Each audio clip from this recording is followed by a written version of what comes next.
Hello, and welcome back to my channel. My name is Mrs. Samuels, and I am a middle school math teacher. Today I'm going to be going over how to solve inequalities, and I'm going to do that with two examples here. The first example here is solving this inequality, and there's actually 4 steps that we're going to be following. So the first one is that we need to figure out the breaking point. We want to figure out what number separates the numbers that do work from the numbers that don't work.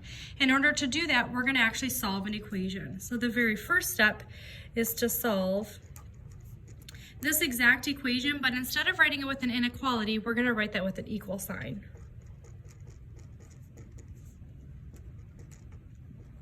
And now we're going to solve this just like we have been, which is with those inverse operations.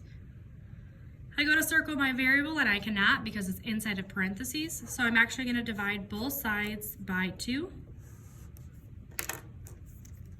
On this side I'm left with x plus 4, and on this side I'm left with 11. I then circle my variable, draw my line. This is the side I focus on. This is my last step. The inverse to a positive is a -4. So I'm left with x equals 7. This right here is what's called my breaking point.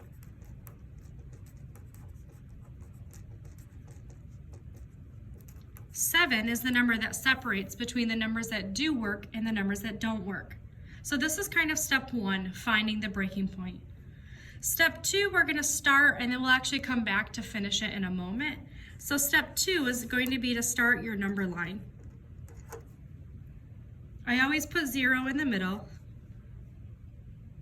and then I'm only going to put 7.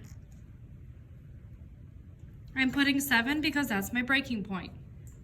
And now I'm going to ask myself, should at 7 be an open or a closed circle? And in order to figure that out, I jump back to my inequality. This is greater than or equal to. So because it's also equal to, that means that 7 could be an option. 7 could be an answer. And then I'm going to stop here with my number line here, and I'm going to come back and finish it later.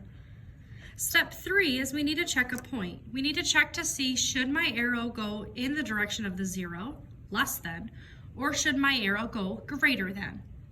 And the best number to check for that, in my opinion, is the number 1. So we're gonna, for step 3, we're gonna check the number 0. Does 0 make this inequality true? So I'm not gonna plug it back into my equation. I'm gonna plug 0 back into my inequality. So I'm wondering, is 0 an answer? If I plug in 0, is this side greater than or equal than 22? So let's do some math here. 0 plus 4 is just 4.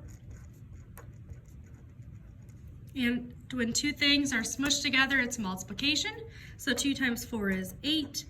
And the question is 8 greater than or equal to 22? And the answer is no. So 0 does not work. So our arrow should not go in the direction of 0. It needs to go in the other direction because 0 is not an option. So this is the direction of our arrow. We actually haven't answered the question yet. The answer is to solve the inequality. So the very last step that we need to do, again, step 1 was solve, step 2 is that number line, step 3 is check a number, is to actually translate this into that inequality.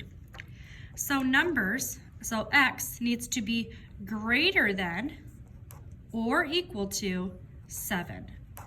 This here is step 4. This here is the actual answer, but all of this supports that answer there.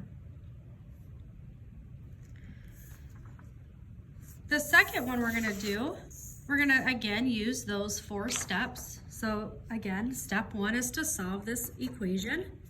So here's my equation. Instead of writing a less than sign, we're going to use the equal sign. And by doing this and solving, I'm finding again that breaking point. I'm going to circle my variable, draw my line. This is the side I focus on. This is my last step. The inverse to a positive is a -12.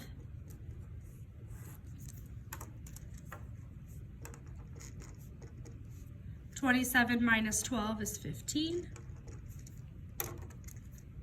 I'm going to circle my variable, draw my line. When two things are smushed together, it's multiplication. Inverse operation, division. So I'm going to divide both sides by 5.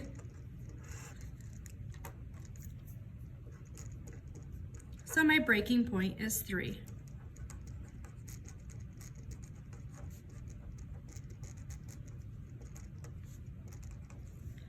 Step 2 is to start that inequality, that number line. I'm going to put my 0 in the middle, and I'm going to plot my number 3. And then I need to ask myself, is this going to be an open circle at 3 or a closed? And I come up here. This is just less than, so I need to make sure I have an open circle for this one. 3 separates the numbers that do and do not work, but 3 is not included. The third thing that I need to do is to figure out, does 0 work? So I'm going to plug 0 in, and I call this checking 0. You can technically check any number you want. I just think that 0 is the easiest. So 5 times 0 plus 12. The question is that less than 27? 5 times 0 is 0. And 0 plus 12 is 12. Is 12 less than 27? The answer is yes. So 0 does work. This means that our arrow needs to include 0, so I need to go in the direction of 0.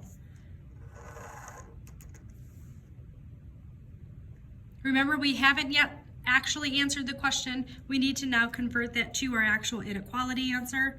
So x has to be less than 3. Notice that I did not start with a line underneath the equal sign, and I'm gonna also make sure I do not end with 1 either. And this is step 4. So the answer is x is less than 3.